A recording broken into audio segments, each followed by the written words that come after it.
বন্ধুরা, সমুদ্র বিশাল, রহস্যময় আর অফুরন্ত সম্পদের ভাণ্ডার। এই সমুদ্রেই আজ চলছে এক বিশাল অভিযান।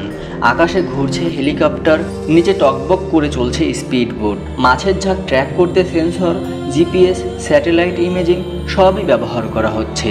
হেলিকপ্টার থেকে কন্ট্রোলার জানিয়ে দিচ্ছে মাছ এসেছে এদিকে দক্ষিণ পশ্চিমে। তৎক্ষণাৎ সেখানেই ছুটে যাচ্ছে বিশাল বিশাল জাহাজ। তাদের চোখ খুঁজছে একটাই জিনিস, জায়ান্ট স্যামন মাছের দল। যে মাছ এক একটা যেন রূপালী দানব। এক নিঃশব্দ যুদ্ধ মাছের বিরুদ্ধে। আরও সঠিকভাবে বললে একটা জাতির খাদ্য আর অর্থনীতির জন্য যুদ্ধ। একবার মাছের দল খুঁজে পেলে জাল ছোড়া শুরু হয়, এমন জাল যা শক্তিতে ট্রাক্টরকেও হার মানায়। এই জাল পাতা হয় স্যাটেলাইটের নির্দেশনায়। শুরু হয় প্রকৃত অভিযান। বিশাল শক্তিশালী জাল ছোড়া হয় সমুদ্রের গভীরে। জাল পাতা হয় এমনভাবে যেন একটিও মাছ পালাতে না পারে। এটা আর সাধারণ জাল নয়, এটা এক একটা চলন্ত কারখানার মতো জাল। একবার টান শুরু হলে জাল থেকে উঠে আসে হাজার হাজার রূপালী দানব, বিশাল আকৃতির স্যামন মাছ। তারপর শুরু হয় টানাটানি। দেখতে দেখতে এক একটা জাহাজ ভরে ওঠে হাজার হাজার স্যামন মাছের ওজনে। এক একটি মেশিন, এক একটা স্পিড বোট, যার দামে হয়তো গ্রামের 100টি মাছ ধরার নৌকা কেনা যাবে। এই অভিযান পরিচালনা করে দক্ষ টিম। এই প্রযুক্তির পিছনে খরচ হয় কোটি কোটি টাকা।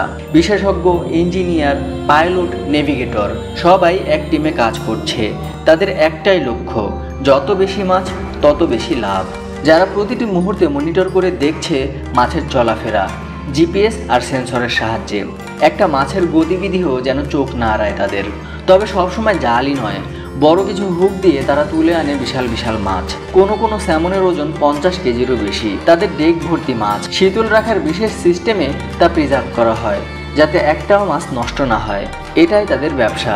কোটি টাকার মেশিনে কোটি টাকার মাছ। এক পাশে কোটি টাকার প্রযুক্তি আর অন্য পাশে একটা ভালো দিনের স্বপ্ন। প্রশ্ন হলো, এই প্রযুক্তির দৌড়ে কি গ্রামের মানুষ টিকে থাকতে পারবে?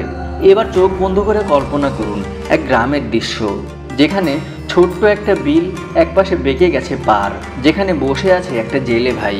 তার হাতে নেই কোনো হেলিকপ্টার, নেই কোনো স্পিড বোট, শুধু একটা বাঁশের কাঁটা, ছোট একটা কৌটা আর মন ভরা আশা। আজ যদি 1 কেজি মাছ পায়, তাহলে সন্ধ্যায় তার ছেলে মেয়ের মুখে হাসি ফোটাতে পারবে। জাল নেই আধুনিক, আছে শুধু সময়, ধৈর্য আর অভিজ্ঞতা। মাঝে মাঝে সে হেসে ওঠে একটা পুঁটি বা ট্যাংরা উঠলেই, যেন স্যামন মাছের থেকেও বড় প্রাপ্তি। আজ মাছ ধরার প্রযুক্তি মানুষের জায়গা নিচ্ছে, মানুষের দক্ষতা হারাচ্ছে, হাজার হাজার চাকরি হারিয়ে যাচ্ছে রোবট, মেশিন, অটো মেশিনের ভিড়ে। কিন্তু প্রযুক্তি কি সবসময় সমাধান, নাকি এটি আরও গভীর সমস্যার সূচনা?